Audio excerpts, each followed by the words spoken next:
to continue our discussions here with another wonderful panel.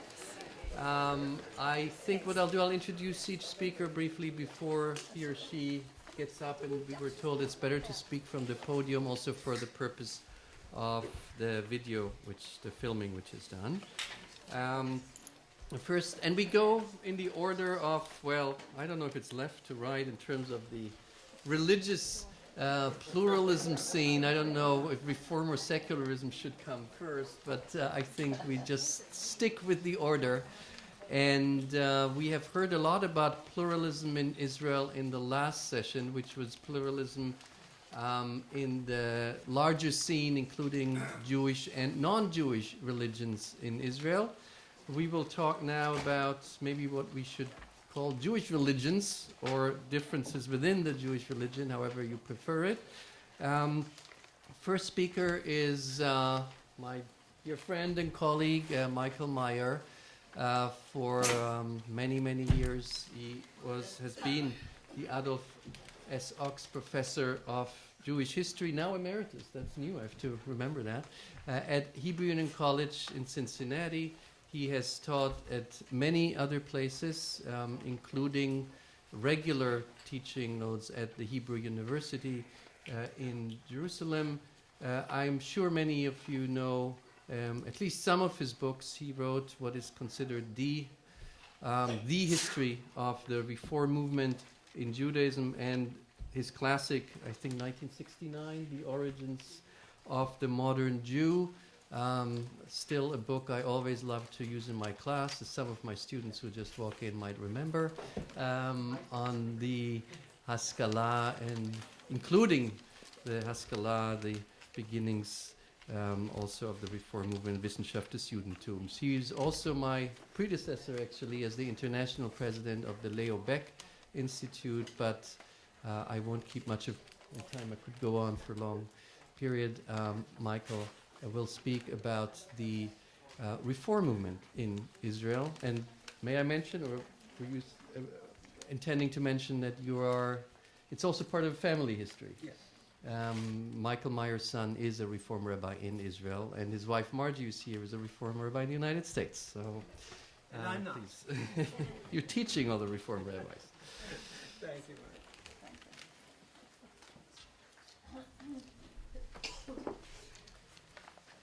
I've titled this Progressive Judaism, Israeli Style. A few years ago, the prominent Israeli writer Aleph Bet Yehoshua wrote the following, quote, "What Israel needs is a religious reform. Had Ben-Gurion, at the height of his power, intellectual influence, and enormous authority, gone to pray on Yom Kippur in an Israeli-style Reform synagogue, instead of shutting himself up in his house for the day to pore over Spinoza or Aristotle, he would have endowed reformist thought with a decisive measure of legitimacy." Well, Ben-Gurion didn't do that, and Israeli progressive Judaism has been fighting for its legitimacy ever since.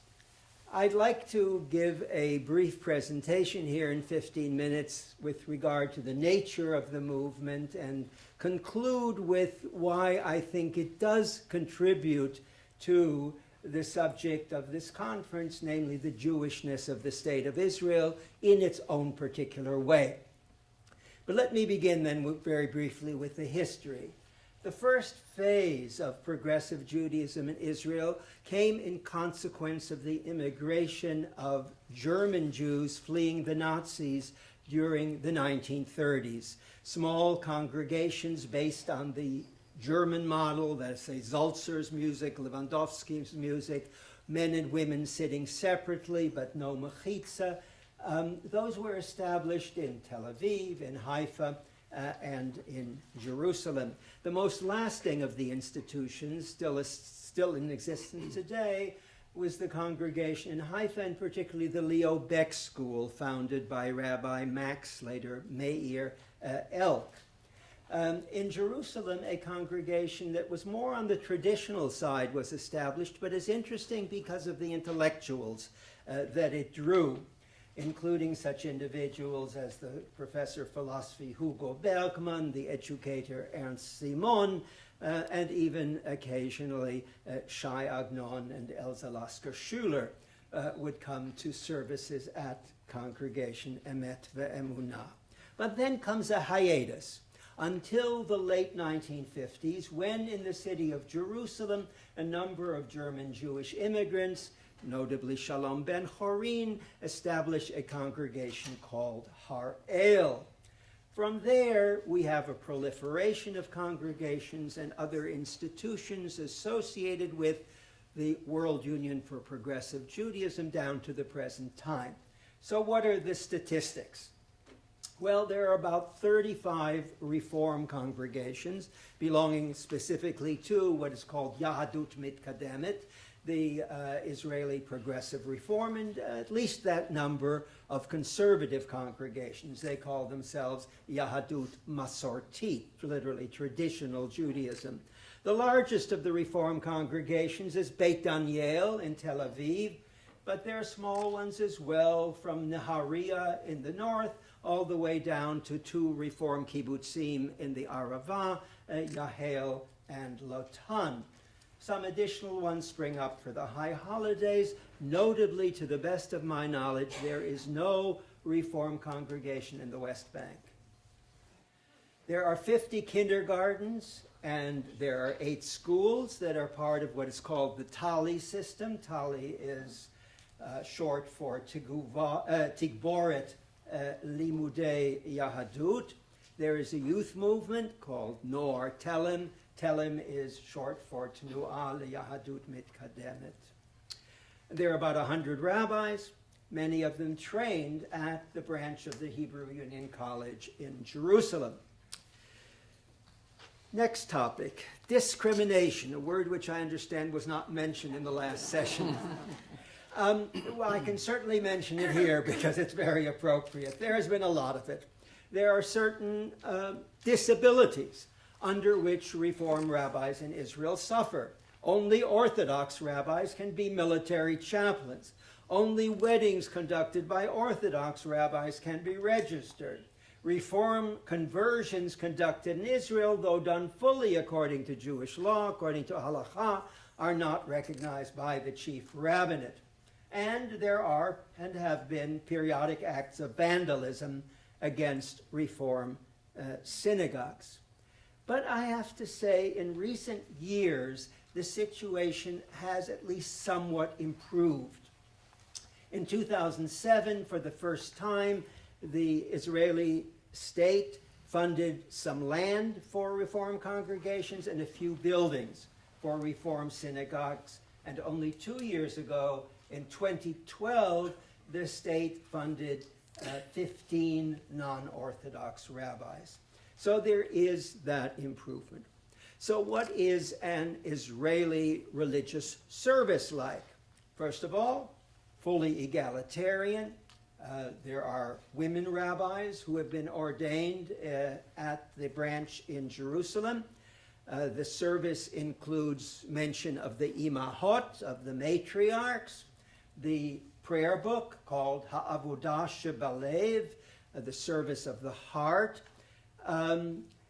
has eliminated prayers for the rebuilding of the temple and the reinstitution of the sacrificial service as you find them in the Musaf, but has retained prayers for Shivat Zion, for the return to Zion, and has not simply removed certain prayers, but added material from this distinctly Israeli milieu, appropriate poems and religious thoughts from contemporary Israeli poets and intellectuals.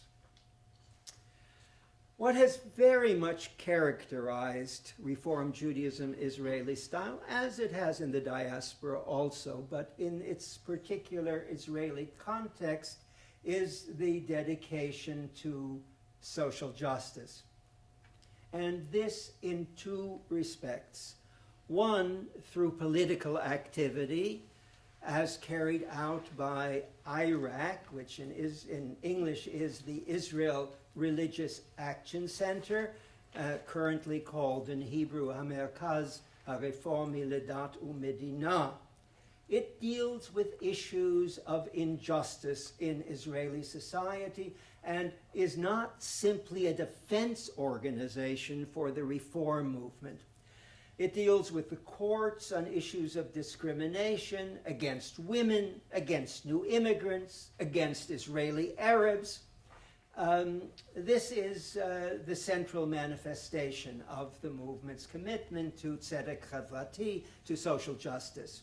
But it is also concerned that those individuals who associate themselves with the reform movement themselves engage in acts of social justice, gemilut chasadim, if you want to use that term. So for this purpose, they have established an organization called Kerem B'Chavod, which does things like summer camps for disadvantaged children, mixed summer camps for Jewish and Arab children, and sending delegations during the time of the rockets over Sderot to entertain the children in the shelters there during the time of the rocketing. The movement is also very much devoted to study. That's not unique in reform, obviously, but the sort of study, I would say, is. There are batei midrash within the movement, study houses, where sacred texts of Judaism, like Bible, Talmud, midrash, are treated neither simply as secular texts, as they might be treated in a mamlachti school, in a non-Orthodox secular school in Israel, but at the same time also not treated as literal revelation, as at least the Torah would be treated in an Orthodox school, a mamlachti dati school, to say nothing of a Haredi school. But rather the texts are seen as having both historical value on the one hand, but also religious value on the other. So what is the situation at present? If one counts membership, both for Yahadut Mitkademet and Yahadut Masortit, Reform and Conservative, no question the numbers are very small. The Masardi movement, the conservative movement, claims about 50 synagogues and that it reaches about 50,000 persons. There continues to be opposition to any public expression of Judaism that is not Orthodox, and there continue to be secular Israelis who believe that Orthodox Judaism is the only, quote, authentic Judaism. However, and this is really what I'm all leading up to, if one uses other criteria of measurement other than membership, a different story emerges. First, according to a poll conducted just this year, 66% of Israeli Jews, 74% if you take out the ultra-Orthodox, support recognition of civil marriage and non-Orthodox marriage. So there's no question the majority of Israelis would like to see much or all of this discrimination removed. Second, a recent survey showed that 34% of Israeli Jews said that the progressive movement is the Jewish movement with which they most identify. That doesn't mean they're members, but the movement with which they most identify. Third, the movement from year to year is becoming more indigenous. There was often the charge made, this is a foreign import, they're all Anglo-Saxon. They're all Anglo-Saxons coming either from the United States or from Great Britain or Australia, and it's not indigenous. Well, more and more today it is indigenous. The rabbinical students in Jerusalem are by and large Sabras. Fourth, the secular press is becoming more favorably inclined to non-Orthodox Judaism. It used to be very difficult for the movement in Israel to get a positive report on one of its functions.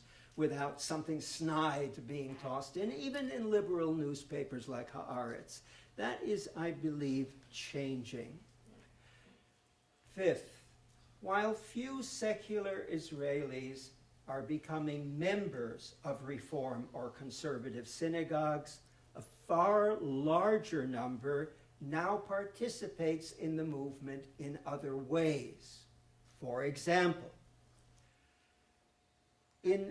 really very recently, a new custom has developed to conduct Kabbalat Shabbat services, Friday evening services, out in the open, in a park, or even on the port in Tel Aviv. And these services, with a lot of music, particularly Israeli melodies, have drawn individuals far beyond the membership group. On particular occasions, Simchat Torah and Hanukkah, large numbers are drawn to non-Orthodox synagogues, dancing outside on the streets. What I find most interesting, however, is that more and more Israelis, including high government officials and including what the Israelis call celebs, celebrities, turn to Reform and conservative synagogues to give their life cycle events religious meaning. It's not unusual for Kehilat Ra'anan in Ra'anana, my son's congregation, to celebrate as many as 5 B'nai Mitzvah in a week. 3 of them on Shabbat, 1 on Monday, and 1 on Thursday. Although weddings conducted by non-Orthodox rabbis are not recognized, requiring a trip to Cyprus or Romania or somewhere else to make it legal, Reform rabbis find that more and more secular Israelis are turning to them than they can manage to serve as Mesadrei Kiddushin, as officiants at wedding ceremonies. So finally, why? Perhaps you will say for the sake of the grandparents, but perhaps also because they want a religious ceremony that is meaningful for them, that brings something of sacred Jewish tradition to crucial events of their lives without having to go into an Orthodox setting. Thus, progressive Judaism, I would argue, does fill a gap in the spiritual lives of many Israelis. To be sure, the need to fill it is for most of them occasional rather than regular, celebratory rather than ritualistic. But in terms of the question in the title of this symposium, how Jewish is the Jewish state, it seems clear that progressive Judaism in Israel is adding to the Jewishness of the state by providing a link to Jewish religious tradition interpreted to coincide with democratic values for an increasing number of Jewish Israelis.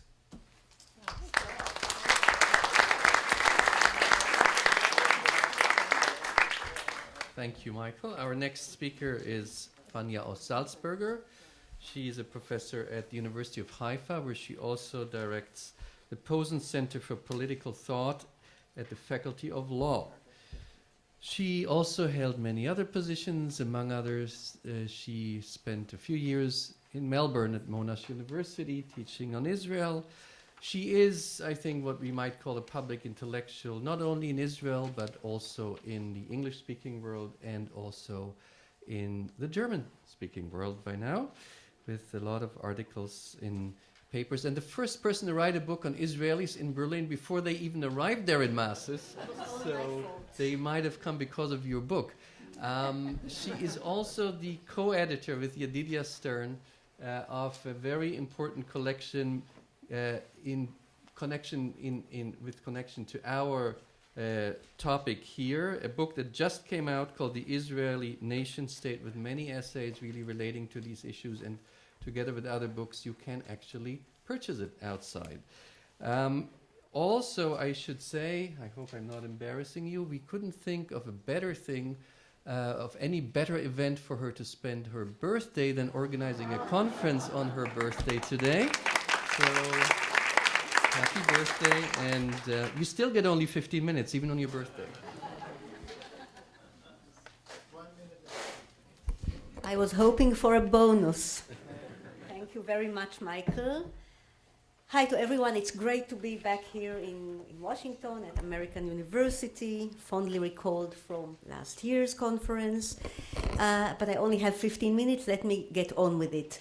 About many years ago, when in the late 70s, with the first big demonstrations against the then new settlements in the West Bank, I was standing in one of those settlements. For a minute, I will not tell you on which side I was demonstrating. There was a lot of balagan, noise, police, people pushing one another. At some point, from the depth of my heart, I uttered the two words, oy vey.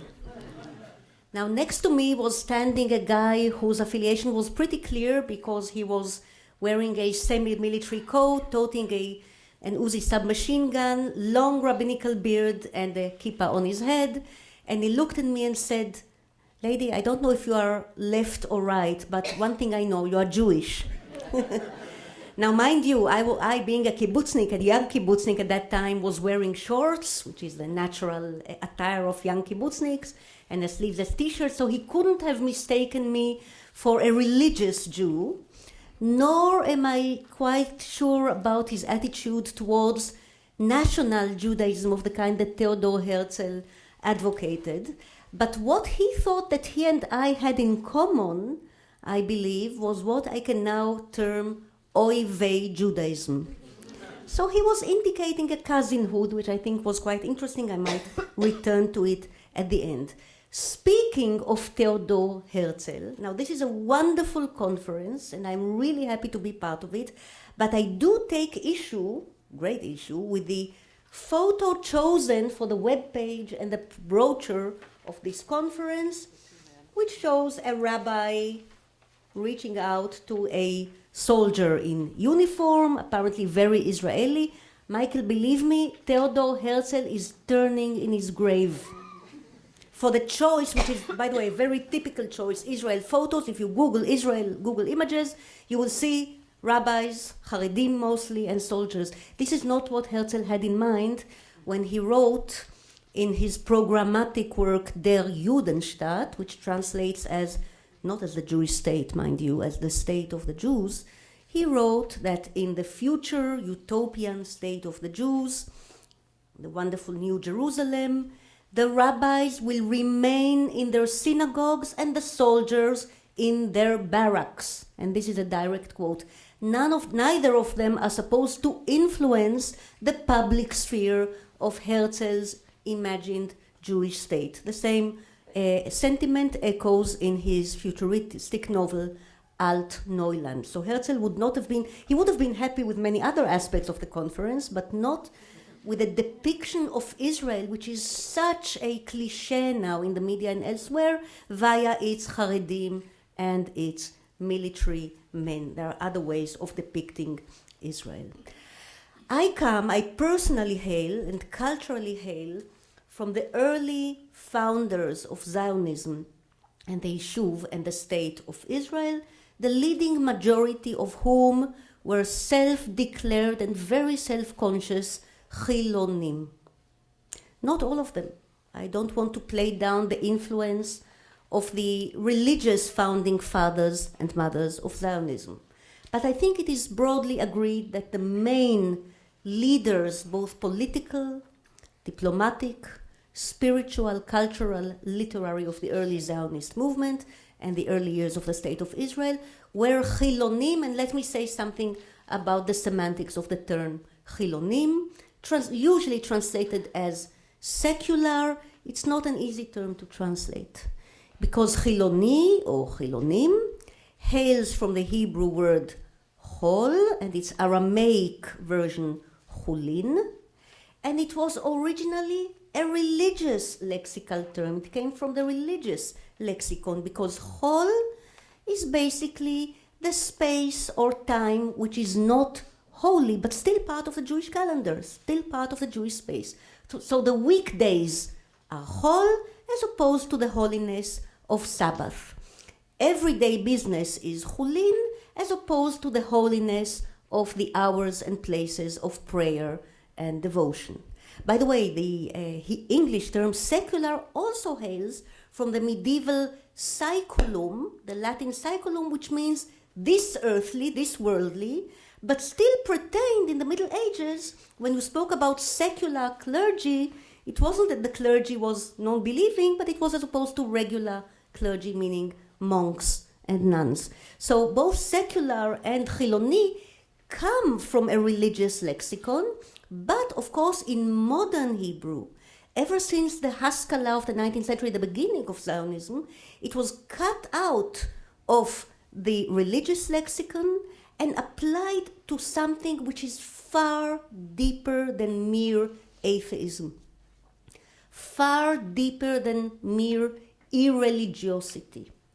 You see, the founding fathers and mothers of early Zionism, the Yishuv and the State of Israel, were men and women laden with Jewish culture and textuality coming and emanating from the synagogue, but having left the synagogue into the labyrinth of modernity, still carrying with them like a heavy backpack the treasures, the texts, the linguistics, and sometimes even the frames of mind of religiosity.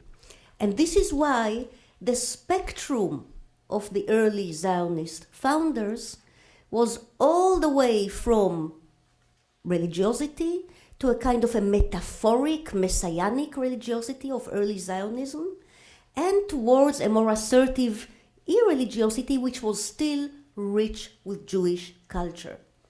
And this accounts and amounts to the whole spectrum of early Zionist ideologues, from Berl Katzenelson to via Ade Gordon to Ze'ev Jabotinsky, so left and right Zionism, to the wonderful spectrum of essayists, Ahad Ha'am, writers, Agnon, who was religious but very, very skeptic religious, Yudchet Brenner, metaphorical religiosity, the great poets, Bialik, Leah Goldberg, Rachel, and of course, Avraham Shlonsky. And I'm singling out Avraham Shlonsky. Maybe not all of you know his wonderful poetry, but he wrote for, in both senses, for and voicing the early labor Zionist pioneers of Emek Israel. And in one of his best, most beloved poems, Shabbat, which also was put to music and became a very beloved song, still sung in Israel today, he says some wonderful things using religious language, but speaking for the new Chalutzim, the pioneers who are no longer observant in a traditional sense. And the apex of that poem is, אנחנו ראויים לשבת ראשונה במשתה שבתך הגדולה, which roughly translates as, we the pioneers are entitled or deserve to be the first to be seated in the feast of your grand Shabbat. He was speaking to God in this poem, although he and many of his readers had abandoned God, but they were still speaking to him. And we, the secular new pioneers, are the ones, we are the Jews of today. We are the first on the feast of Shabbat. And this poem was recited and then sung in the threadbare but culture-rich Shabbatot of the early kibbutzim. Because those early Chiloniim had the full backpack on their backs. The books, the texts, the wonderful multi-layered new Hebrew with all its older echoes, the heartbreaking departure from the shtetl, from father and mother, from the synagogue. You have it all. They were laden with meaning, with spiritual soul searching, but also with spiritual capabilities. These were the founders, both physical and mental, of the state of Israel. Now, I am not waxing nostalgic about my grandparents' age and generation. I think there are many problems with the early kibbutzim, with the early phase of labor Zionism, with the Yishuv in general. Since then, we have the State of Israel, we have democratized, we have pluralized, we are no longer sitting under or around the same hegemonic campfire, and that is not a bad thing. The other day, I heard my colleague Derek Pensler coin the term transformative Zionism, the kind of Zionism that keeps reinventing itself. And I am among those who believe that secular life today in Israel is in part oblivious of its past, and all the poorer for being oblivious of its past. But another important part of today's secular Israel is reinventing and recreating its Jewishness in a sense not dissimilar to those early pioneers in the kibbutzim. So whereas of Israel's 50%, 60%, depends whom you ask and how you ask it, self-defined secular Jews today, numerous undercurrents are taking place, happening as we speak, bent on reinventing and recreating the secular Jewish selfhood. Quite often in dialogue with some of the other movements we have been meeting here today. Certainly within non-Orthodox Jewish synagogues, sometimes even with Jewish orthodoxy if it is liberal enough to converse with the Chilonim, and sometimes with members, formal members of other religions, Muslims, Christians, who are themselves trying to invent their own Chiloniyut, and that's a fascinating story in its own right. Now, in the 1970s, as a kind of a wondrous linchpin or mediator between the old and the new Chiloniyut, the great Hebrew novelist Samech Yizhar, this was his pen name, his real name was Yizhar Smilansky, wrote a wonderful essay called Ha'ometz leChulin, or Ha'ometz lihiyot Chiloni, the courage to be a Chiloni. Yizhar, who was deceased about 10 years ago, a wonderful novelist, very, very difficult to translate into any other language.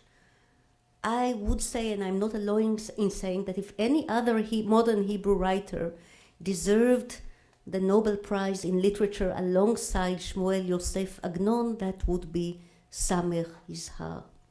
And I quote from his essay, Ha'ometz lihiyot Chiloni, the courage to be secular, the following paragraph, and this was meant as a programmatic proposal to his generation of Chiloniim in the state of Israel.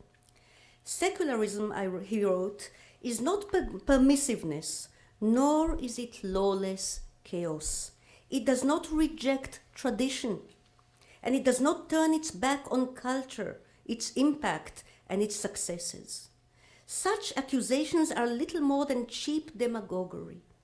Secularism, Chiloniyut, is a different understanding of man and the world, a non-religious understanding.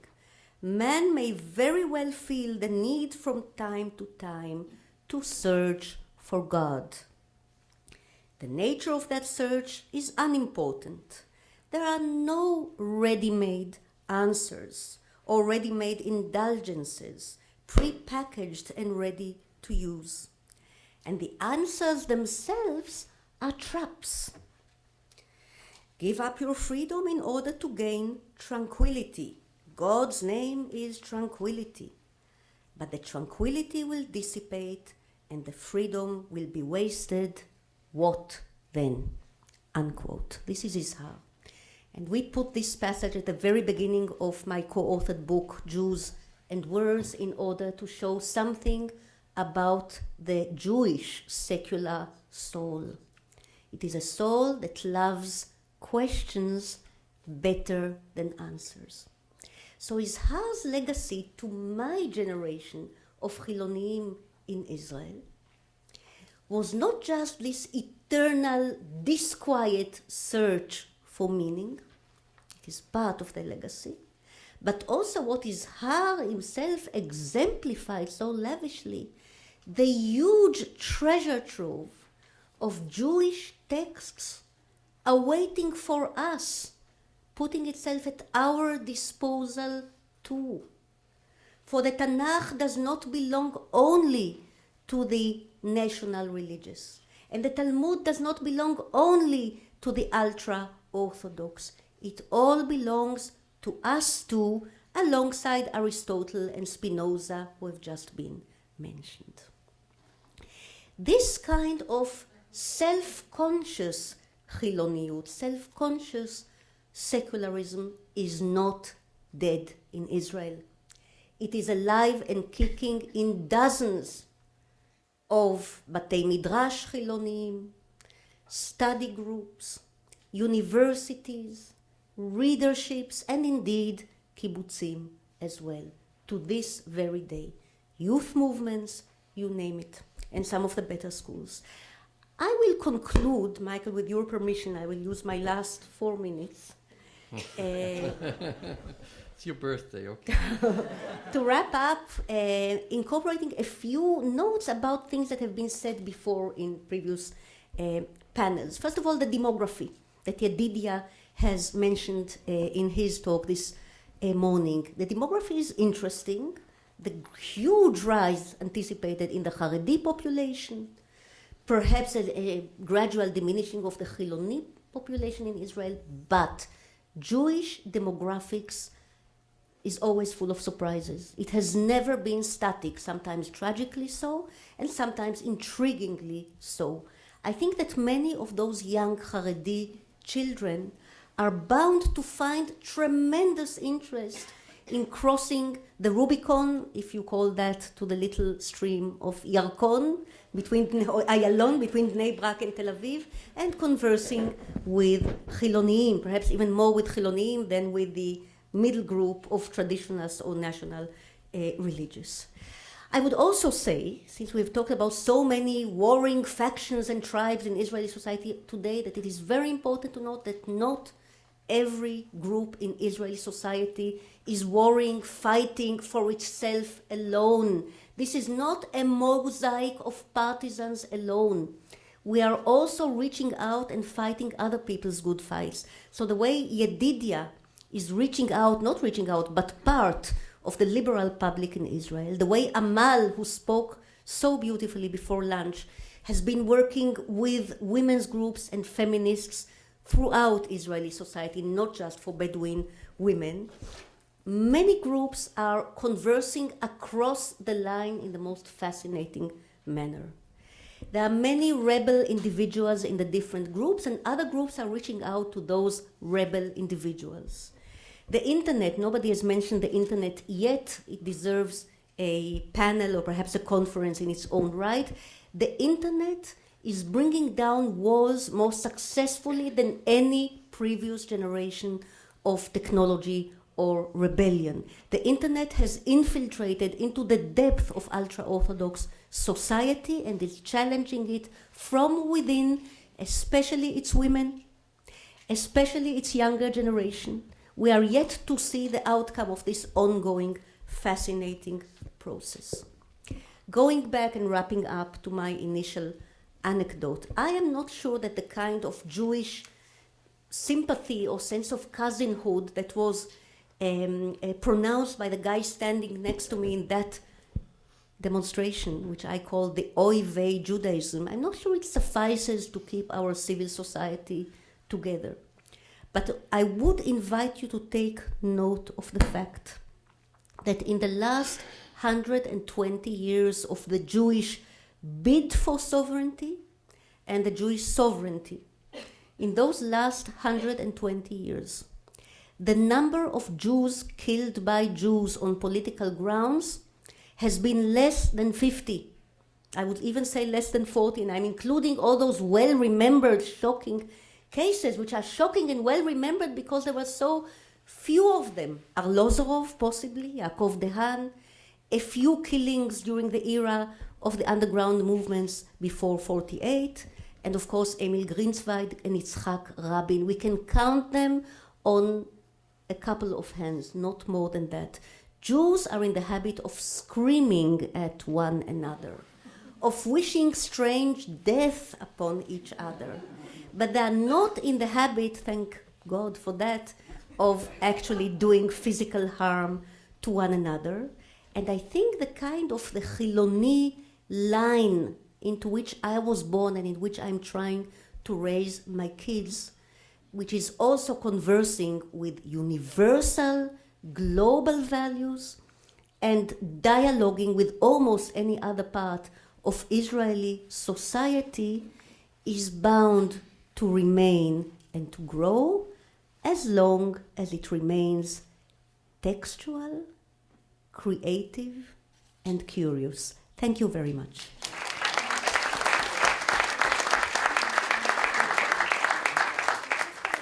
Thank you very much, Vanya.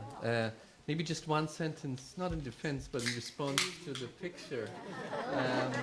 I would just say you're right. Herzl would not have been happy, but he would have been even less happy to know that the rabbis are not staying in their synagogues, and the soldiers are not staying in their barracks. In a way, it is a reflection of reality. I'm very happy to introduce the third speaker, Sarah Hirschhorn. Comes to us from the University of Oxford. She's our European part of the conference. Although she was trained in the United States, she got her PhD at the University of Chicago in 2012. She wrote on a subject she will also talk about, the American settlers in the within the settler movement after 1967 in Israel. She was also a postdoctoral fellow at Brandeis University. I think you also spent some time here at American University, and we're happy to have you back. So the PowerPoint is going to work. Oh, The old okay. question. I had put in my chip before lunch. Let's just see if it's working.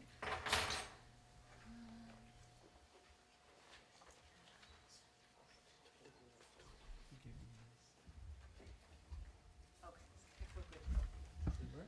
Yeah, I think we're good to go. Is there a way to use the mouse to change screens? Okay, I think I'll just try it this way. Okay. See if I can reach from here to there. Oh, yes. Would you mind showing me?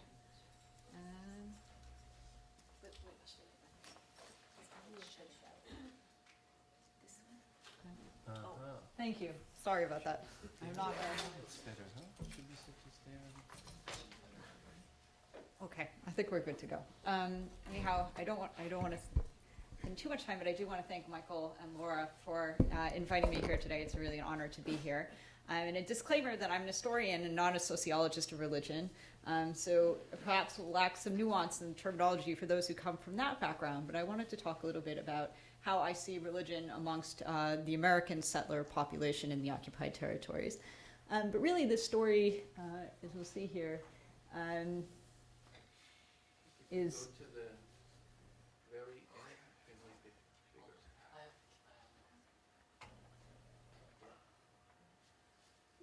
Yeah.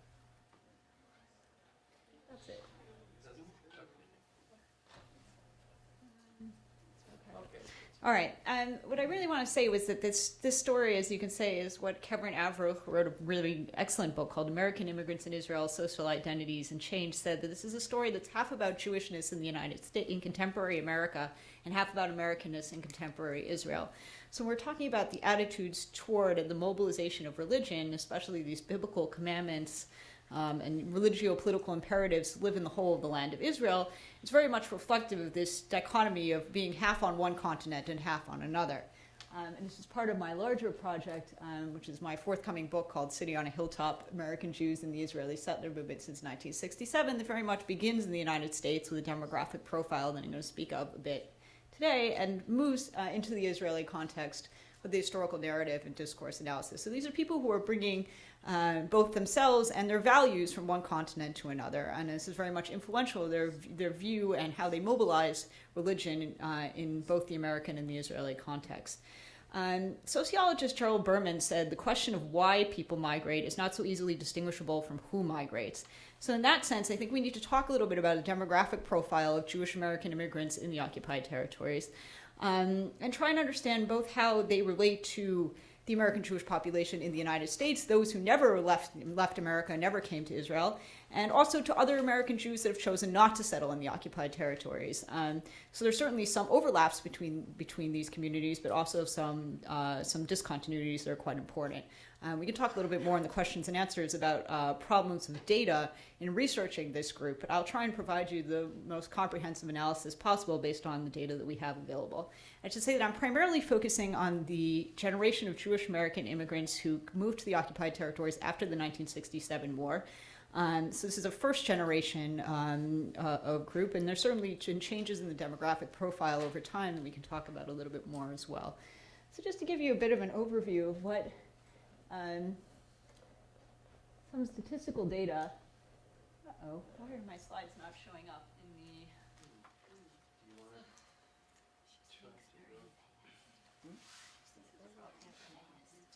I'm just seeing the top of the slides, but not the content of the slides.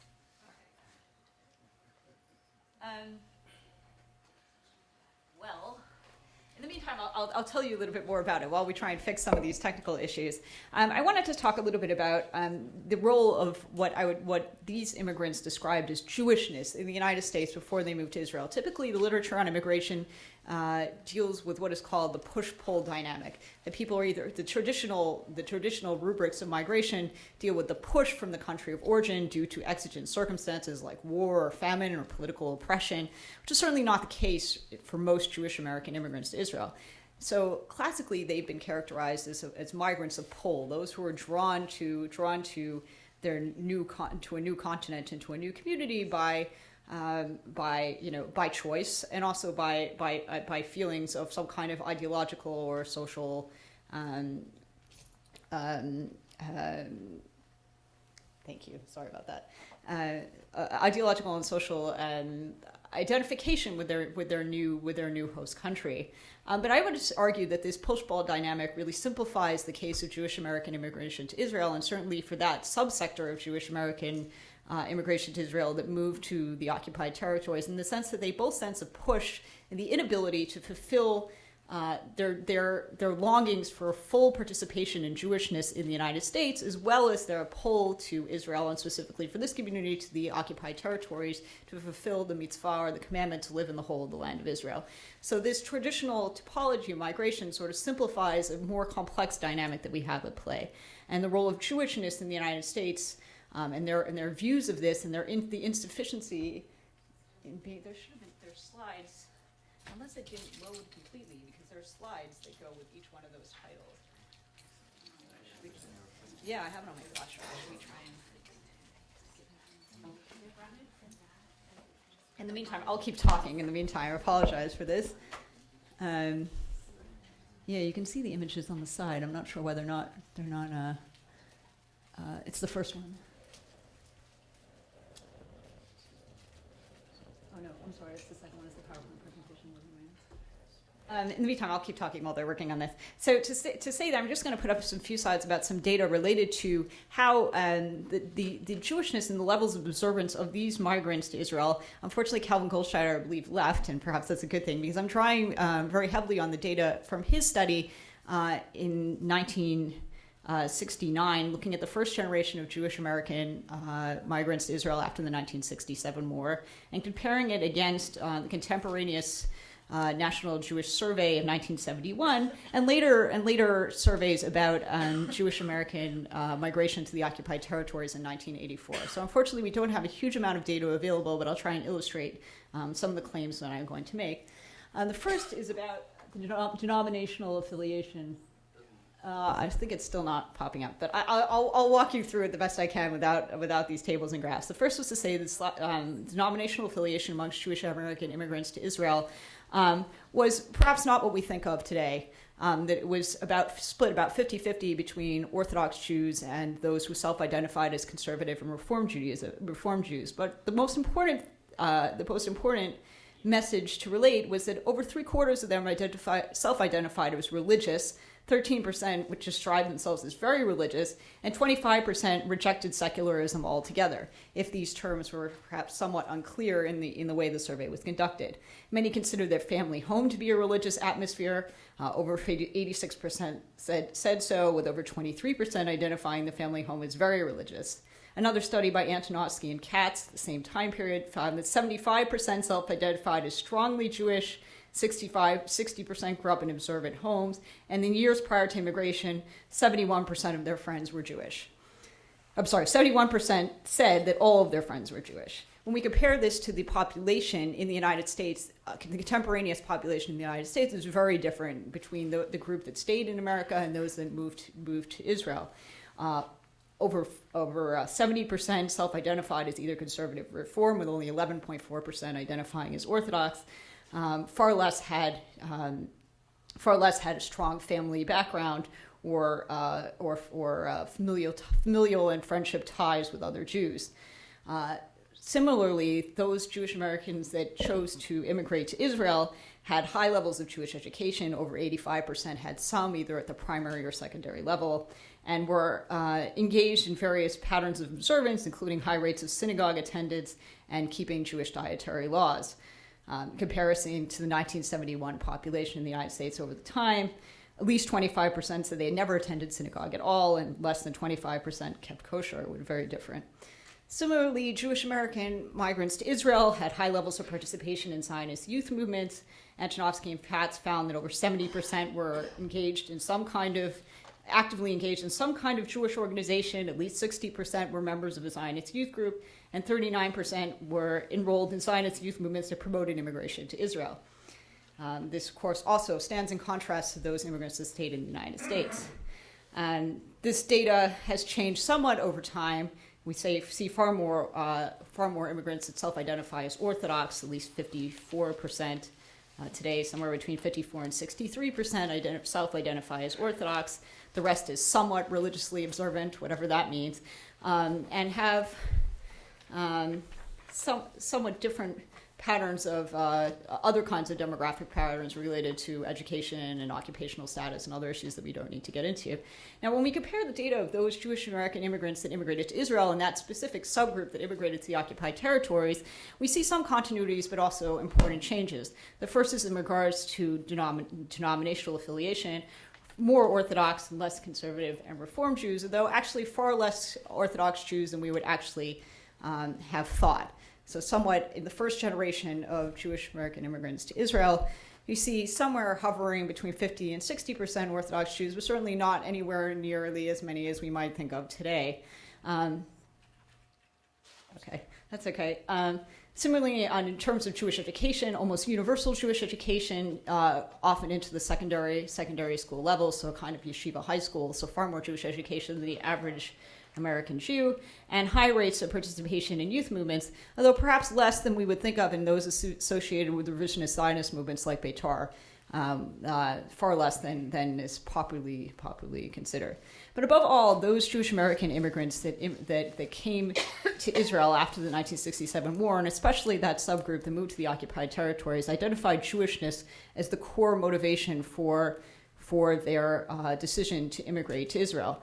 As Calvin Goldschneider has said, he described this as the religio-ethnic ideological complex that propelled their immigration, or as Kevin Avruch described it, echoing the title of our conference today, then instead of talking about the classic Zionist problem of the Jews or the problem of Judaism for this specific group, what they were totally talking about was my problem as a Jew. Or as one Jewish American immigrant said, by coming to Israel, I solved my problem as a Jew.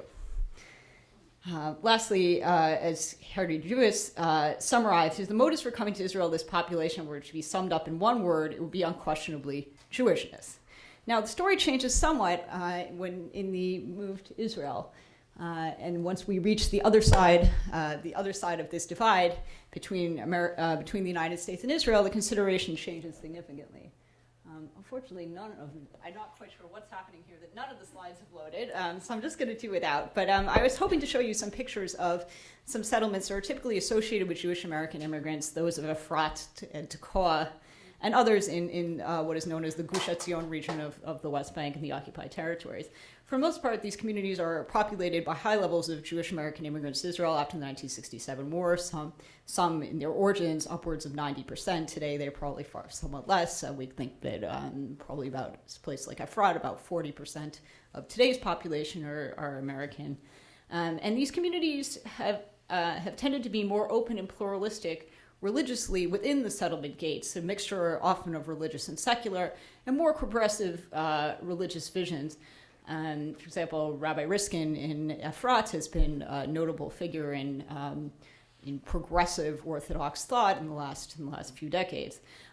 Similarly, these settlements are far less inclined toward messianic values, which has been sort of the dominant feature of groups like the premier native Israeli activist settler group Gush Emunim.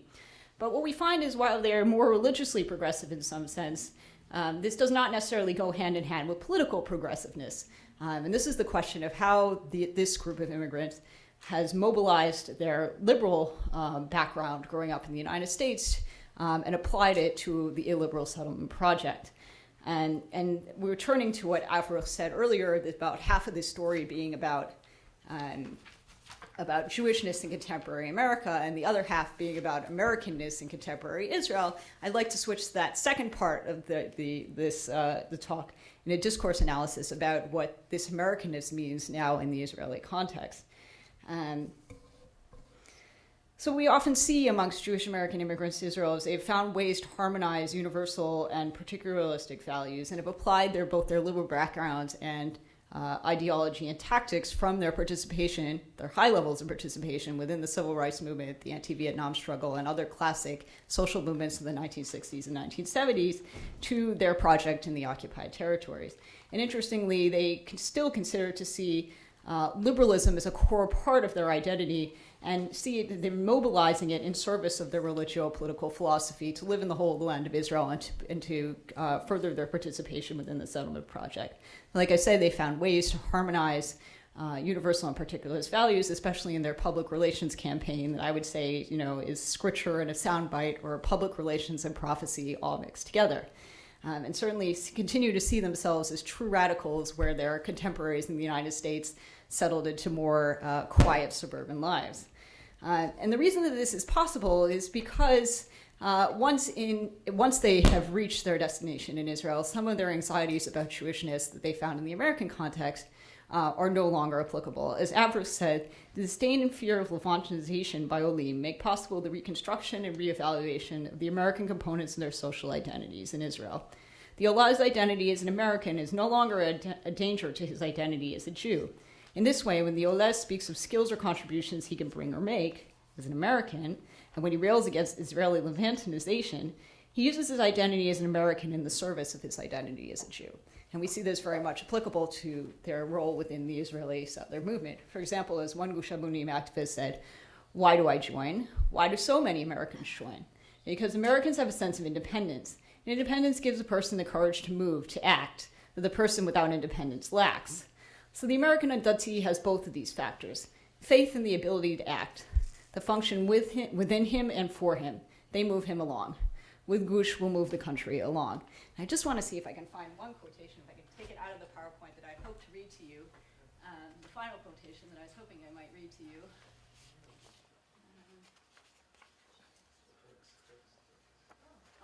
Here we go. Well, now, for some reason, we can see it in this view. It's just the pictures that aren't showing. Okay, great. So what I wanted to read to you was some quotations by Jewish American immigrants who are actively involved within the native Israeli settler movement and show how they really have mobilized much of their American backgrounds and their self-identified liberalism in service of the Israeli settler project. So Shifra Blass, who is an activist, one of the founders of the settlement of Ofla, one of sort of the premier Gush Emunim, first Gush Emunim settlements, and has later gone on to a career in public relations on behalf of the Israeli settler movement as a spokesperson for the Yesha Council, which is the umbrella organization of the communities in the occupied territories, has said, that's right, it's very not postmodern, very not your narrative, my narrative. I know it's even less popular to say it. But it's not a popularity contest.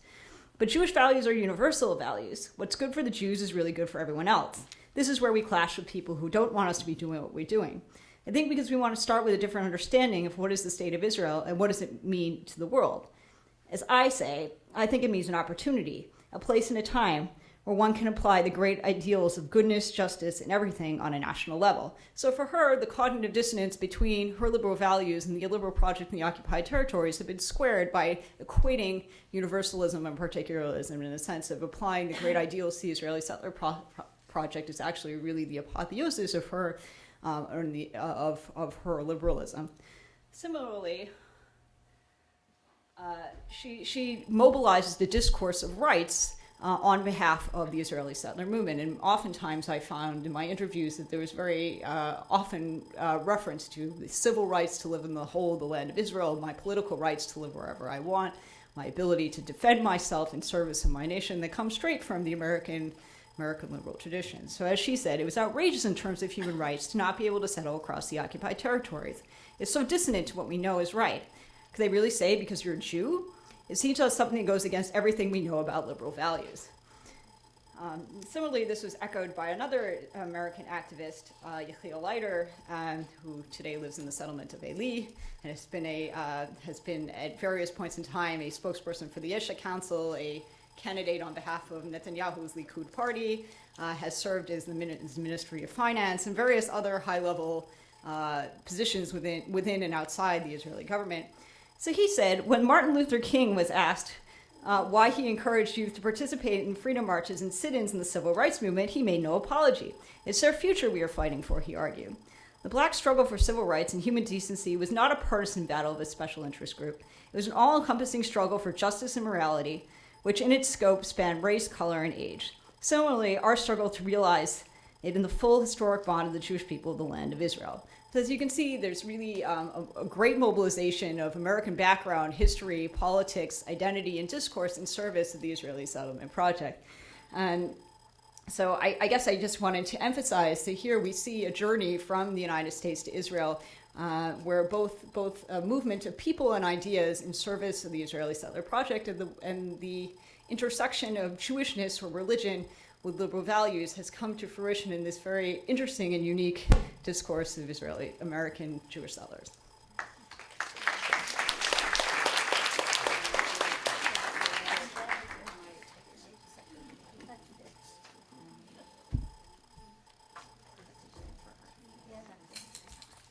Thank you, Sarah. And last but not least, my dear colleague from American University, Gershon Greenberg, who teaches here at American University religion, but he is actually a specialist in many aspects we are touching today. Orthodox thought. He dealt a lot with the impact of the Holocaust on religious thought in the post-war period. He published a book on the Holy Land in American religious thought, 1640 to 1948. And I'm very happy he's here to conclude our panel with a perspective on the Haredi attitudes towards Israel's statehood.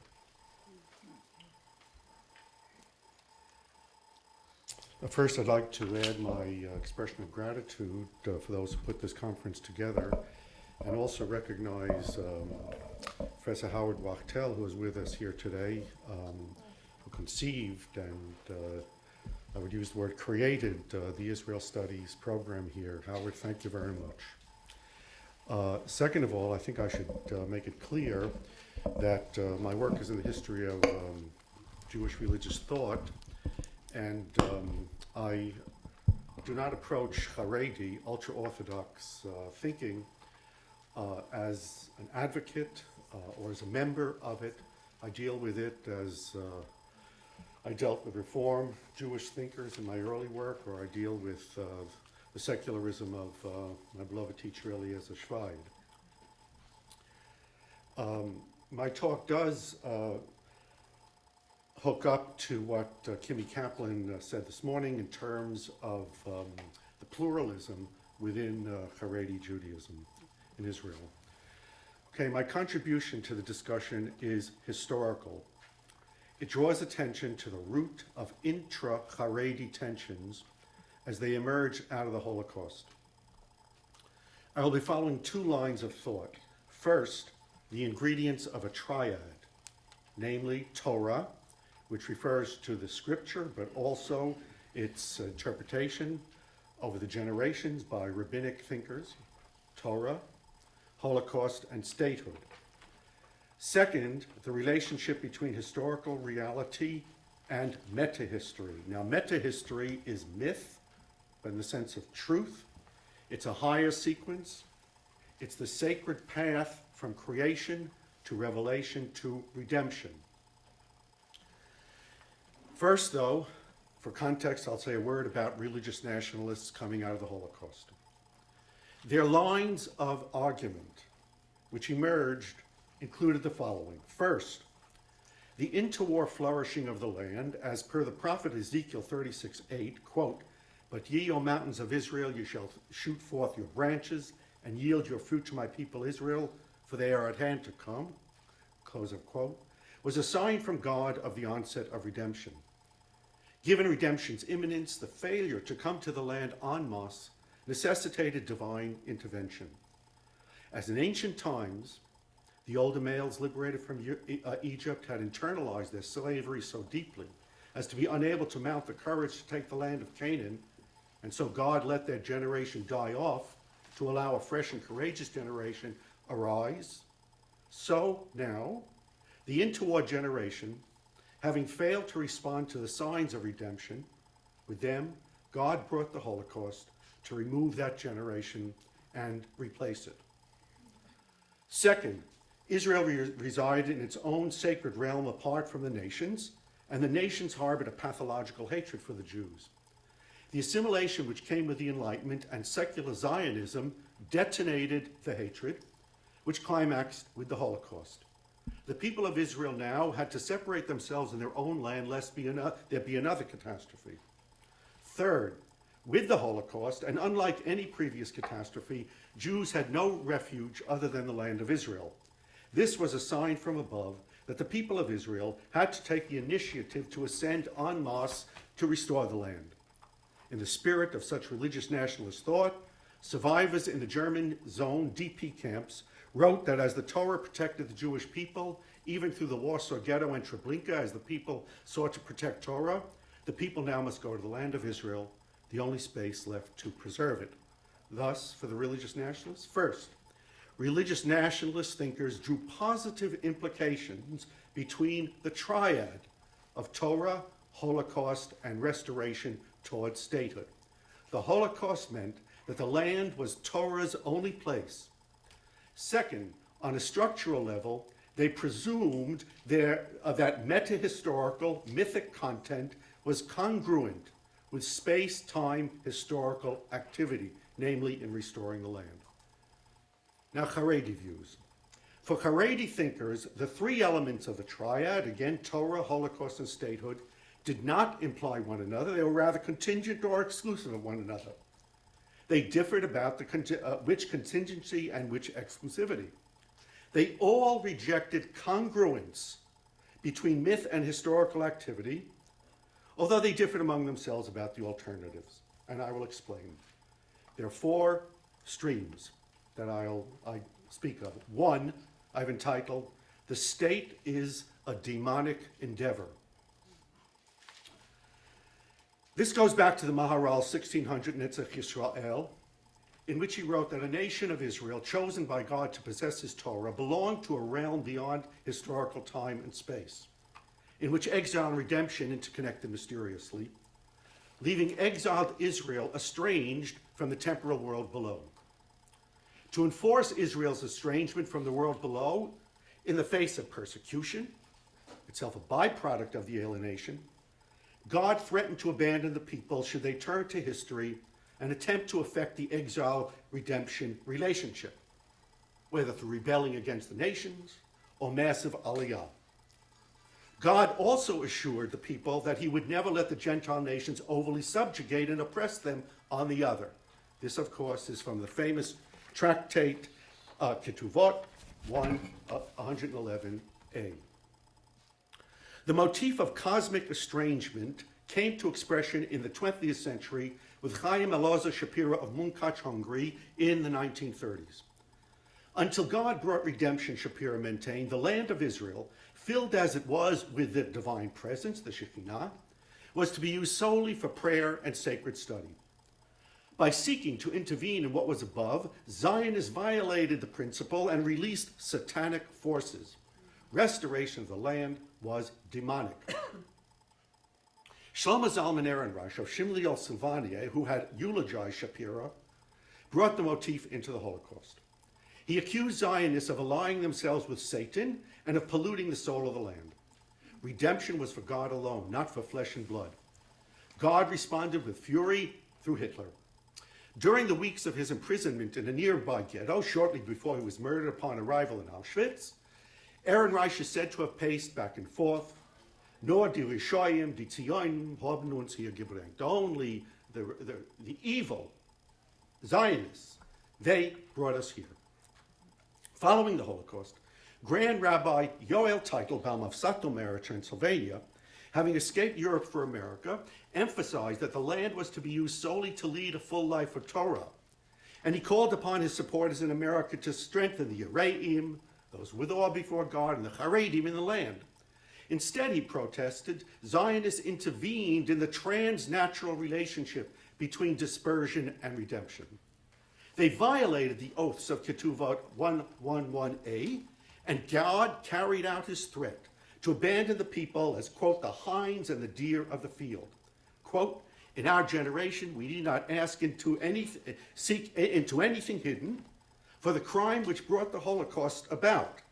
The crime is clearly revealed, the violation of Ketuvot 111a. This stream of thought, where historical activity and meta-narrative or myth were mutually exclusive, and restoration of the land for statehood violated Torah and meant Holocaust, came to be identified politically with the Edah HaCharedit, Neturei Karta, Toldot Aaron, and Satmar and the Satmar Hasidim, among others.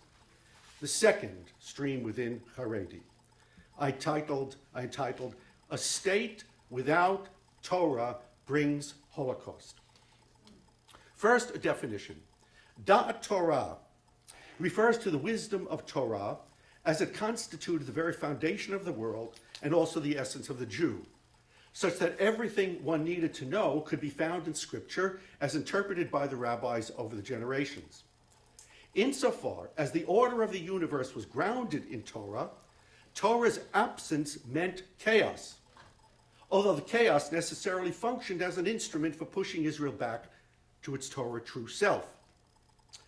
Elchanan Wasserman, the head of the Baranovich Yeshiva in Poland, had earlier blamed the Jews in Palestine for the 1929 pogrom at the Hebron Yeshiva because they neglected Torah. He exonerated the Mufti and the Nazi agents. In his 1938 treatise on the onset of the Messiah, Wasserman condemned secular nationalists for creating an Amalek, that's the paradigmatic enemy of Israel, within Judaism itself. The internal Amalek projected itself out with Nazi persecution. All was a function of Torah. In the measure for measure punishment administered by God, Jewish nationalism and socialism evoked National Socialism, that is to say, Nazism. This, in turn, would force Israel back to its Da'at Torah grounded existence. For Wasserman, secular nationalism, which he characterized as just pay a shekel, sing Hatikva, and already you're a Jew, removed Torah and left Israel to the chaos of the unfolding disaster in Europe. Hypothetically, restoration of the land per se was not a crime, but absent Torah, it implied Holocaust. Although Wasserman sought to find refuge in Palestine with his family, and the head of the Montreux Yeshiva, Eliyahu Bochka, was convinced in 1946 that had Wasserman survived and seen what the Holocaust was, he was murdered outside of Kovno in summer of 1941, Bochka said he would have flown on eagle's wings to the land, no matter the opposition of those who insisted fanatically on waiting for redemption from heaven. But he, Wasserman, maintained that any restoration, let alone state building without Torah, meant disaster of apocalyptic proportion. The land had no other purpose than to serve Da'at Torah. For Wasserman then, first, historical activity and meta-narrative were neither congruent, as for religious nationalism, nor alienated, as with the demonizing school, but dialogical. The Torah, chaos, mythic drama above correlated with historical events on the ground, the one setting off the other. Second, although the land was not inherently instilled with Torah, religious nationalism, and a secular land meant disaster, the land of Israel could be built theoretically on Torah. The tie between a Torah-less land and Holocaust made its way through the war to find its dramatic expression with Elazar Menachem Shach of Bnei Brak, de facto head of the Litvische Haredim in Israel, and the founder in 1988 of the Degel HaTorah Party, the non-Hasidic wing of Agudat Yisrael, which is the religious law-based international rabbinical organization. Da'at Torah, Shach explained, was the source for Israel's existence for 2 millennia, when the people had neither state nor territory. The people would survive again with Torah alone. The only purpose of a Jewish state was to enhance Torah. While a Torah-violating state meant not only ongoing exile, but disaster. Hitler himself could not have perpetrated the Holocaust. God alone had such power, and God brought it about, that is to say the Holocaust, to call Israel into account for its many sins. Continued Torah violation in the land of Israel would bring another Holocaust. As with Wasserman, for Shach, Israel's historical activities had meta-historical ramifications and vice versa. And meta-narrative about God and Israel correlated with actions on the ground.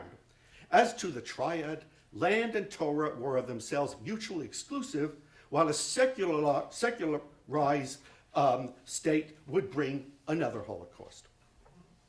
3, I call the reality of the Holocaust ties Torah and state together. The leaders of Agudat Yisrael, founded in 1912 in Katowice, Poland, was and is a worldwide rabbinic organization dedicated to halacha, Jewish religious laws. It viewed the triadic relationship differently. The historical reality of the Holocaust reordered the Torah-land relationship. Historical events mandated support of restoration towards statehood and Torah development of land in tandem, or even, if necessary, development of the former, namely the state, before the latter, that's Torah. Going back, Jacob Rosenheim of Frankfurt am Main, London, and then New York, served as president of Agudat Yisrael beginning in 1929. At first, he opposed national political sovereignty in principle, influenced, interestingly enough, by the great Indian philosopher Rabindranath Tagore, who identified the raison d'etre of political sovereignty as self-preservation, which inevitably meant inter-nation conflict. Sovereignty belonged to God and Torah, said Rosenheim. The land of Israel was to be a tabernacle of Torah, and he rejected Zionism, both religious and secular, as having displaced Torah autonomy with political autonomy. Beyond the fact that acknowledging that the diaspora was an error and that Jews had to leave their own state, which justified Nazism's campaign to expel Torah, Rosenheim said, a non-Torah sovereignty would thwart the coming of the Messiah. But all this changed when Agudat Israel convened in 1937 to respond to the unfolding events in Europe and to the Peel Commission's partition plan. It was at this very conference that Wasserman attacked secular Zionists for keeping religious Jews out of the land and for mocking the Sabbath, in effect starting a new exile, and when Wasserman proclaimed, quote, "If you Zionists want a war with the Holy One, blessed be he, start your fight," end of quote. Most attendees, in opposition to Wasserman, embraced statehood in principle, with the caveat that the state could never deny Torah sovereignty. Rosenheim went along with the Commonwealth idea on the condition that Orthodox interests would be served. Quote, "It was the hallowed duty of Agudas Yisrael to cooperate to the best of its ability to the upbuilding of a stable Jewish commonwealth in the Holy Land." End of quote. That is to say, Torah was no longer the sine qua non for supporting the upbuilding. The upbuilding and Torah development could take place in tandem. Rosenheim also warned against getting caught up in the, quote, insane, deadly vortex of idolatrous national sovereignty, end of quote. But in the face of Germany's unrestrained quest for sovereignty and murderous instinct for power, the upbuilding of the state could not wait. Yitzhak Meir Levin, who escaped Warsaw in June 1940 along with the Gur Hasidic dynasty's leadership, headed Agudas Yisrael in the land of Israel. He agreed to serve as a member of the Israeli Knesset, stipulating that he would leave if any laws contrary to Torah were enacted. Viewing the land of Israel in terms of a response to the Holocaust, he said he would work to advance Torah to its maximum place, that is to say, for Medinat Torah, as if the Medina were an empty space to be filled with Torah. But given the realities, he would accept the minimum place of Torah as its point of departure. For Rosenheim and Levin, the historical reality of the Holocaust moved Torah from a sine qua non of the Da'at Torah school into a synchronic relationship of restoring the land and establishing statehood, given the historical reality of the Holocaust. In tandem, that is. The Holocaust moved them to displace a priori mutual exclusivity between Torah and state with a developing bond between them. And in contrast to both the Da'at Torah school and the state as demonic approach, here the historical fact of the Holocaust was determinative in the meta-history relation. Fourth and last, divine authority and democracy. With our first stream, which came to be represented by Yoel Teitelbaum, space-time history and meta-historical Israel's chosenness in Torah were alien to one another. For our second, Da'at Torah, which came to be represented by Shach, the relationship between the two was dialogical. For the third, represented by Levin, the historical reality of the Holocaust determined the relationship between Torah and the people of Israel.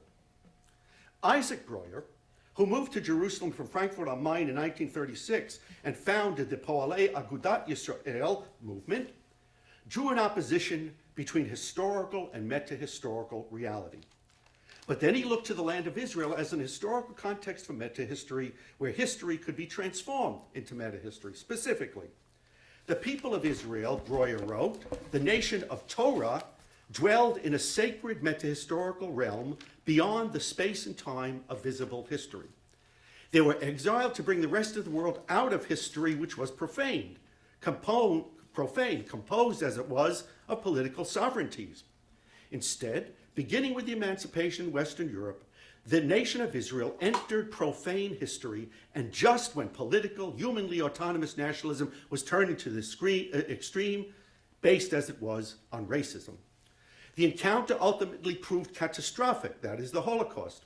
In its wake, the land of Israel not only is the only refuge for the sacred people, but an historical context which could fit with the meta-history, namely by finding a way to partner divine authority of state law, which included religious law, with a democratic structure.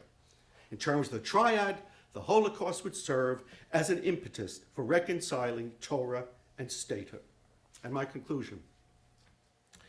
With regard to historical reality versus meta-history, Haredi thinkers set aside religious nationalism's structural congruity between history and meta-history. Instead, the Haredim spoke of history and meta-history as alienated, Yoel Teitelbaum, or as correlated dialogically, Elazar Shach, or Holocaust reality determined the relationship, Yitzhak Meir Levin. Or meta-history and history was seen as structurally opposed but potentially reconciled in the land of Israel, Yitzhak Breuer. Second, they also set aside the positive interconnection of religious nationalism between Torah, Holocaust, and statehood. But but they differed about the interrelations. For Yoel Teitelbaum, Zionism, religious and secular, was demonic and brought about the Holocaust. For Elazar Shach, it need not have brought about the Holocaust, but it did. For Yitzhak Meir Levin, the Holocaust mandated synchronic development of state and Torah. Finally, for Breuer, it left the people of Israel with the opportunity to fruitfully reconcile profane history with sacred meta-history. The jury is still out, so to speak, as to whether or not these streams will ever find a modus vivendi. On the ideological basis, as long as there was a Holocaust, they will remain radically opposed to one another. Thank you.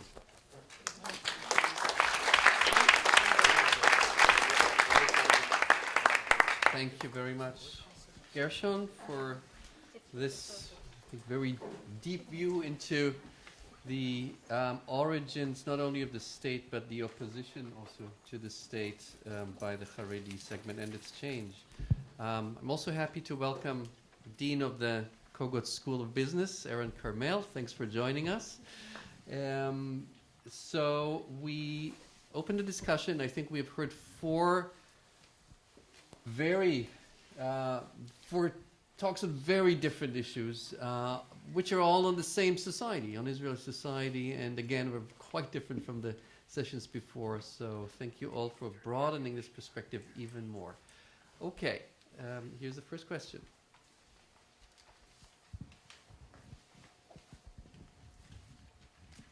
Hi, I'm Mindy Reiser. I'm a sociologist. I've worked in the developing world. This is a fabulous conference. I'm really glad to be here.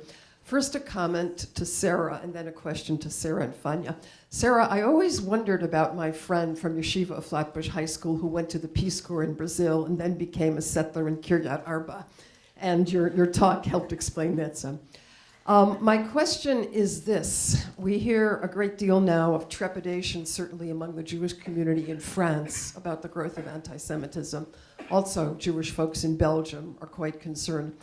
So we're seeing some rise in emigration from those countries to Israel. There may well be more, and other parts of the world as well, certainly possibly from Hungary.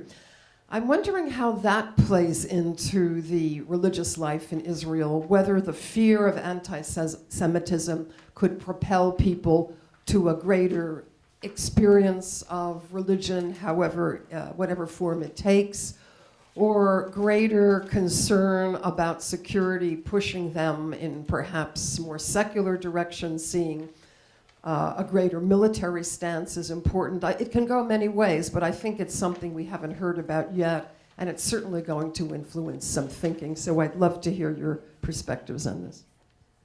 Sarah, you want to start? Well, take them separately. But you need the mic. I can't speak more broadly to how it's going to affect religion in Israel across the board, but I can speak to the issue of how Jewish American immigrants to Israel may have seen anti-Semitism and how especially this played into the thinking of those who moved to the territory.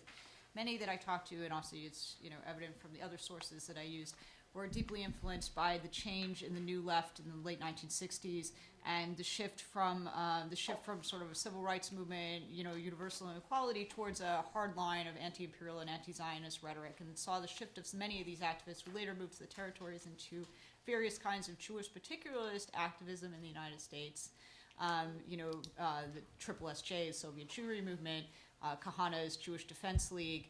And many of them, I think, see strong parallels between their activity in the United States and those kinds of organizations and their later work in Israel, and sort of seeing, sometimes projecting their experience, especially of Black Jewish relations in the United States, on that of Israelis and Palestinians in the occupied territories. We're sort of seeing, drawing from the American background, sometimes not transposing these ideas correctly, but certainly seeing this experience from one to the other. The other, I would say, is to speak of the issue of the Holocaust, as many of them were children of Holocaust survivors in the United States, first generation Americans who very much saw the powerlessness of their parents' generation and see themselves as sort of the new generation that is going to respond to anti-Semitism, however broadly defined they may see that in relation to the Palestinians, and wanting to be the activist generation and not those who went like sheep to the slaughter, as they at that time had framed the experience of their parents' generation or their grandparents' generation. Mindy, thank you very much for putting bringing the Jews of Europe into the discussion, because I think have been quite absent here, and they belong to the story. It's not just an Israeli-American story. So that there are several interrelated questions here. How is the current waves of anti-Semitism affecting the Jews of Europe in their self-definition of Jewishness? And what happens when they are drawn towards Israel due to anti-Semitism or due to reawakened Jewish consciousness? So it's interlocked here. It's very interesting in many ways, because Tel Aviv, I don't know how many of you are aware that only a few years ago it was very difficult to find a good kosher restaurant in Tel Aviv. And now when you walk in some areas, excuse me, you see all those kosher signs with a French menu attached. So that's one kind of, aliyah, or kind of, it's a quasi-aliyah. Some of them come and go, but many of them are seriously considering relocating. I will not tell you what it's doing to the real estate market in places like Netanya and Tel Aviv. That's on the one hand. On the other hand, you have many other European Jews also affected by anti-Semitism who are deeply secular in ways not dissimilar for the ones I've described about the secular Israelis. You have them in Sweden, you have them in Germany, including the more recent migrants from the former Soviet Union, and in some other places, Italy. Very interesting communities, many of them secular and still considering or reconsidering the relationship to Israel, facing the new anti-Semitism of Europe. So I don't think there's any study covering this as yet, because it's in the making. My only point here would be that the sooner they embark on a multiple dialogue with the different options in Israel, the better. It would make life more interesting for both sides. If I could add a quick comment to that, since I have the mic. I just was in meetings with the Jewish Agency in Israel about the patterns of immigration, and by a huge factor, the largest immigrants now are coming from Chechnya and from France, compared to how they were before. Also, the age of the people coming is much younger, and they are absorbing them, building special absorption centers in Tel Aviv, which, as we heard, is more secular, is more young, and so that might speak to the environments in which they will be acculturated. Michael Meyer. Just a brief word about the French Jews. I think there, too, we have to consider that so many of them are recent immigrants to France from North Africa, who have, in many cases, their immediate family went to France from Morocco, from Algeria, but cousins went to Israel. So they have very close relations, in many cases, with Israel. They tend also to be a kind of enlightened Orthodox, I would say modern Orthodox, and feel very much at home in Israel. We also have the phenomenon, which is very troubling, was mentioned just in passing, that many of these people buy homes in Israel and then don't live in them. Certainly the wealthier French do that in places that are advertised in the magazines as wonderful by-the-sea places, or in Jerusalem. So they're playing both sides. They're attached to French culture and want to keep pied-à-terre in France, but they also want to have that possible refuge in Israel.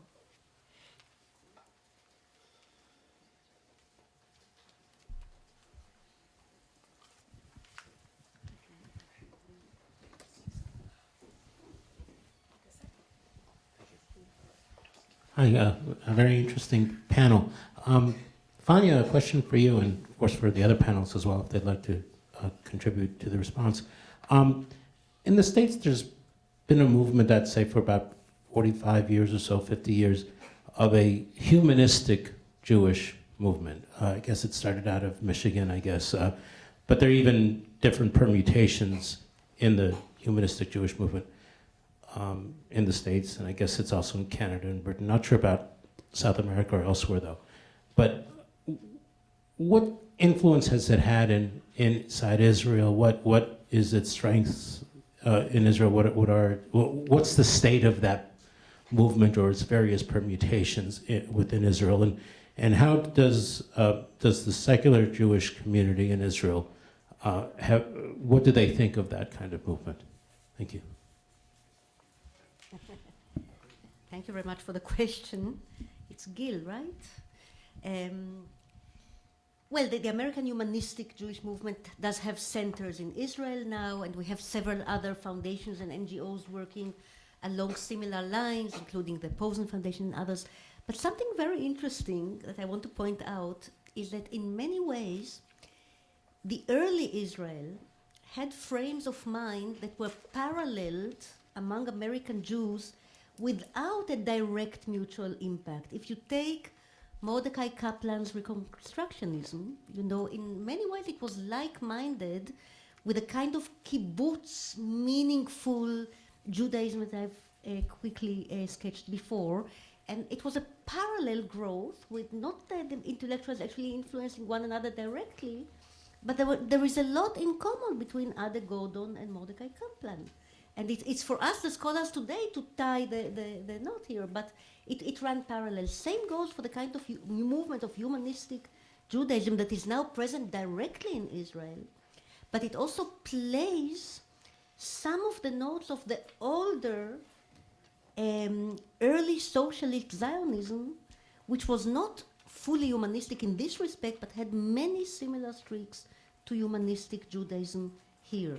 So it's a kind of a refound connectivity and familiarity, but I find it very interesting that the same mostly, I'm saying cautiously, mostly European origins of rethinking Judaism in a global and in a humanistic and in a universalist sense took part or grew on different soils, and now they're able to connect based on their disparate parallel traditions. And I think that's very true for humanistic Judaism, which today in Israel is identified both with its American source movement and with some of the local, homegrown, old social democrat Zionist Israel.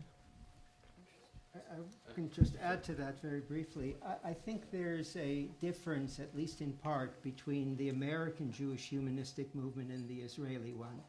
The American humanistic one tends to follow the American pattern of establishing congregations in various places and having Friday evening services in which a liturgy is used, but the name of God is not used. In fact, clearly omitted.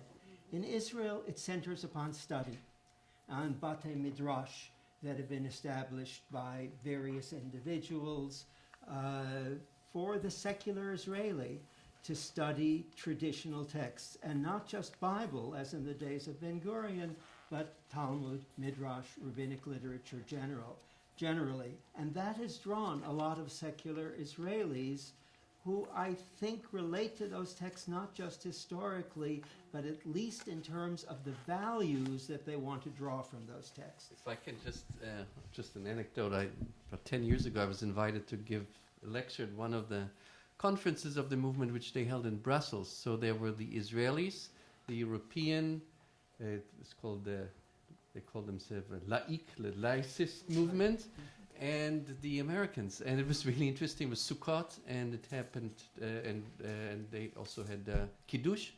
And then there was a whole discussion and debate which almost disrupted the event, if they should mention the name of God in the Kiddush or not, and the Americans against the Europeans and Israelis. So it was quite interesting.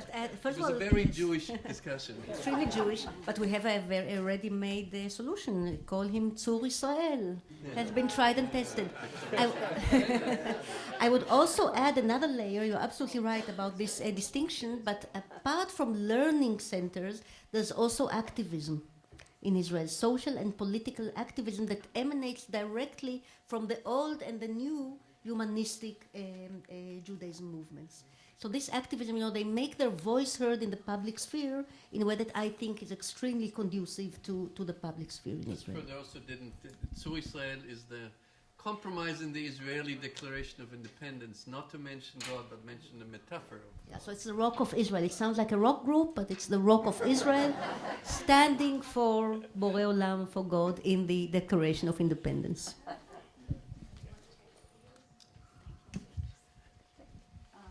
Frida Rabin. for Gershon, having grown up in Williamsburg, Brooklyn, and attended many of the Haredim rallies against Israel as a child, what was particularly vitriolic was the fact that the Mashiach had to come to settle Israel. But secondly, and to me, a very important underpinning was it was particularly galling for there to be women in the Israeli army. And that's what they complained about more than anything else, was the fact that there were women in the army.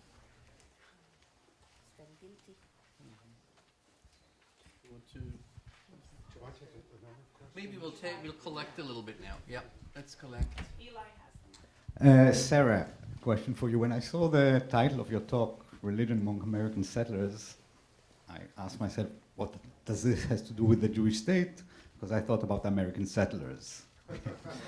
And you talked about the Jewish element of the American Jews who settled in the occupied territories, and in a sense, you know, I don't think that Americans would like to hear it, but there are some parallels between the settlers to the occupied territories and the settlers, the American settlers in the 18th, 19th century. And I wanted to ask you whether you find any input from the American original settlers' ideology and ethos into the American Jewish settlers to the occupied territories after 1967.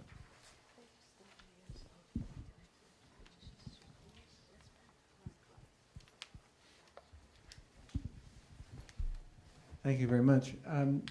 Most of us here can recall not long ago reading in the American media a great deal about the Occupy Tel Aviv movement and thousands of people protesting income inequality in Israel. And it occurs to me after listening to you that economic tensions between the secular society and the Haredim may be an important element. There's a lot of growing resentment, as I understand it, the financial burden of supporting the Haredim and the subsidies that go to their way of life. I wonder if you want to comment on that.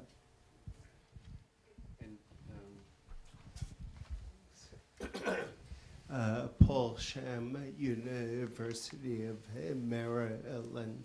I comment for Sarah and a question for Gershon. 20 years ago or so, I happened to talk to a number of American settlers, and my sense was there was a great relief on their part. They were fighting for themselves instead of rights for someone else, as they did in the civil rights or Vietnam movement, which is congruent with what you've been saying. Gershon, I wonder if you can at all tie the current popularity of the Hardal group, the Haredi Leumi, the ultra-Orthodox who are also nationalists. Is there an intellectual connection that connects the people and ideas that you talked about with them? Here's one more.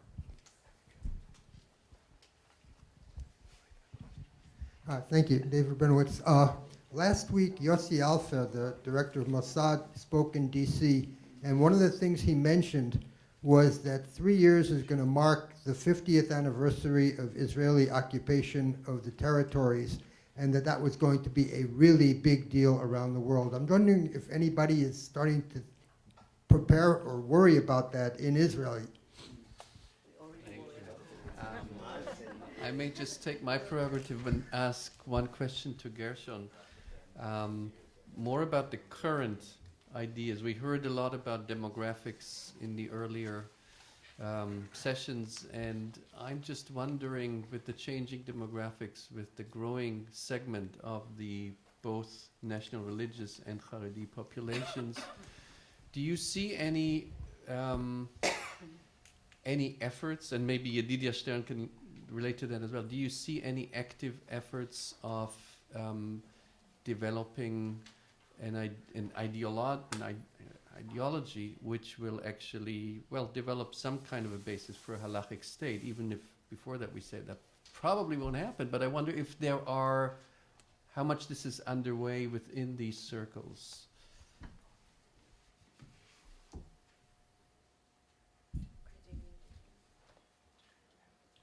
I think we'll start with the panel. Sure, I think we'll go just in the same order as we went before. Michael? I would just comment on the one question with regard to the analogy between the settlers on the American frontier and the settlers in Israel. I, many years ago, attended... Can't hear you. Oh, I'm sorry. Many years ago, attended a conference in Canada sponsored by the late David Hartman when he was still living in Montreal. And there was a debate between Stephen Schwarzschild, whom some of you may know, was a philosopher, Jewish philosopher, very much on the left, and a professor of English at Bar-Ilan University, whose name was, I think, Ephraim Fish or something to that effect. Harold Fish, thank you, Harold Fish. And Harold Fish, in speaking about the rights of the settlers in Israel, used the term manifest destiny.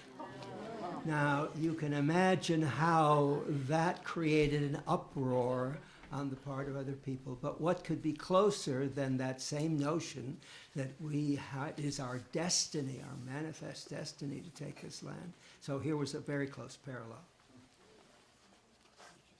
Thank you. Fania? I was just relating to the very interesting remark made here about the Haredi demonstrations in Williamsburg, about the Messiah not coming due to female soldiers in the IDF.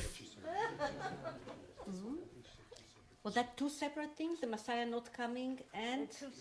Both things. That's what they rallied about. Yeah, so, I take responsibility about the female soldiers. That is my fault. And actually, a cousin of mine who chazra b'tshuva into a very Haredi community wrote a letter to me years ago saying that because of the likes of me in Israeli society, the Messiah is not coming. My mother took it very hard, and I said, Mom, we can wait a little for the Messiah. That doesn't have to come so quickly. But yes, it is a very strong feeling. And here, let me step out of my Chiloni skin in order to say that I sympathize with people whose sense of redemption depends on the nation, part of which is refusing to be redeemed. The fact that Jewish redemption is collective creates a very tragic onus on the Haredim and others who believe in this collective redemption because of the likes of us, of myself, who are not willing to take part, to bring about the redemption. This is a very strong and emotional issue on which part of me, my heart goes out to the Haredim who accuse me, rightly or wrongly, of delaying the Messiah. This is not a trivial thing at all. And I think that we ought to, I cannot respect this, intellectually or morally, but I respect this emotionally very much. So just a response about the Occupy Tel Aviv movement. First of all, I find it a travesty to call it Occupy Tel Aviv because it was not a pale imitation of Occupy Wall Street. Occupy Wall Street was a pale imitation of the Tel Aviv protest movement of 2011. And the Tel Aviv protest movement of the summer of 2011 was far more successful. Not fully successful, but in terms of legislative outcome, to some degree, the change of political and social discourse, the rise of civic alertness, it was far more successful, and by the way, also far less violent than its New York equivalent or other equivalents across the globe. So it's not Occupy Tel Aviv, it's Tel Aviv originating in many respects, slightly Madrid was before, but Tel Aviv was in many respects the model here. Yes, there is a lot of anger with regard to the economic aspect of the Haredi lifestyle. Some of this anger is misinformed, And some of it, this anger, as far as I can tell by the data, is justified. Now here we need to fine-tune, I think, the whole discussion about Chilonim. Not all Chilonim are leftists. Not all of Tel Aviv are Chilonim. Not all of the economic protesters of 2011 and until today are necessarily the Tel Aviv type. There were also powerful protests in Jerusalem and in Haifa and in smaller towns, and not all the people marching there were the Tel Aviv types at all. So it is a much more broad, and we need to fine-tune the definition of this kind of middle-of-the-road, middle-class Israeli protester that goes beyond the die-hard, hardcore Chilonim. There is some information about the level of employment and earning among Haredi communities, and some people here may be able to tell us more about them. Many Haredi families do earn a living and pay taxes. Having said that, the families that Yedidia mentioned in the morning session, people with 10 to 12 children in average, who do not raise them towards professional education or academic education, will have to be at some point funded and paid for by the taxes of Yedidia's 8 children and my 2 children. Maybe between us together they would be able to do it, I'm not so sure, but there is a real issue here. The economic uneasiness sometimes boils down to a very rough public discourse, very hostile public discourse towards the Haredim. I'm not part of that. But there is a real issue here in regard to the Israeli start-up nation. How start-up can we be if we need to carry on our shoulders part of the Chiloni world, and part of the Arab Israeli society, who is not either unwilling or incapable or uneducated toward fending for itself. And this is an open issue that goes beyond religion into the important realm of economic planning ahead. Responding to Eli's question, again, I would say that I'm not an historian of religion in the United States, but I would identify 3 major themes that these share in common. The first is, I guess, a play on words on the title of my forthcoming book, this idea of the city on the hilltop, being originally coming from the idea of the city on a hill, comes from the Sermon on the Mount. He uses the Sermon on the Mount, but also referenced by John Winthrop in the founding of Boston, this idea of being a beacon to other Christian communities. I think that the Jewish American settlers very much see themselves as a shining light onto the nations, that being both Israel and the United States. The second is the idea of the frontier, and as you mentioned, manifest destiny, which is a theme that comes up over and over again. This idea of the frontier thesis, of the frontiers being a site of both religious and democratic innovation, and the twinning, often the twinning of the two, and very much seeing this as an opportunity to open the frontier, as well as an opportunity to participate in Chlutzniut, which is something that these immigrants missed out on in the first generation of Israeli pioneering. So seeing themselves as sort of a latter-day pioneering, both on the American frontier and the Israeli frontier.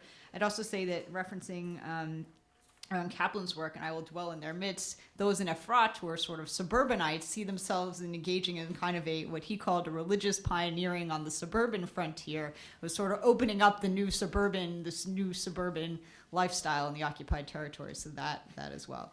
The last I would say is also this idea of divine election, which is a concept both in the United States and in Israel, and the way that this particular group brings those two concepts together. Lastly, about Paul's comment, I would say that I remember interviewing a man named Eli Birnbaum in Tekoa, which was a settlement originally founded by and for Jewish American and Russian immigrants. It's now a more diverse settlement. But he recalled his participation in civil rights movements in the 1960s, saying to himself, you were willing to stand up on behalf of African Americans and Hispanics and even the Eskimos, but why weren't you willing to stand up for the Jewish people? And that, I'm paraphrasing his quote. So I think very much that many of these Jewish American immigrants saw this as a project of self-realization for themselves and for Jews more broadly. Gershon, you have the last word. Let me get to your 2 queries at the end. First, talking to Michael. Yeah, Michael, my dear friend and teacher, you know, I'm going to get something now. But I was hoping you would delineate between reform as it's practiced in Israel in terms of its ideology, theology, tone, and so forth, and how it's practiced in America. I mean, Yoki Amir, for example, represents a certain type of Israeli reform, and not in Israel. And I think as an American audience, they were thinking of what you were talking about in American terms. So, one, about your remark about redemption, and you feel put upon by someone telling you that you're holding it up, okay? I want to give a little context for that. We're in a postmodern age, so we don't talk about meta-narrative anymore. We don't talk about mythic process, and we don't talk about salvation, and we don't talk about, let alone the Messiah. Now, in Judaism, the break came with the Holocaust. The Reform movement just collapsed in terms of its meta-narrative. So did conservative Judaism, the one because of its moral metaphysics, and the other one because of its traditional Judaism. Mordecai Kaplan didn't have a word to say about the Holocaust.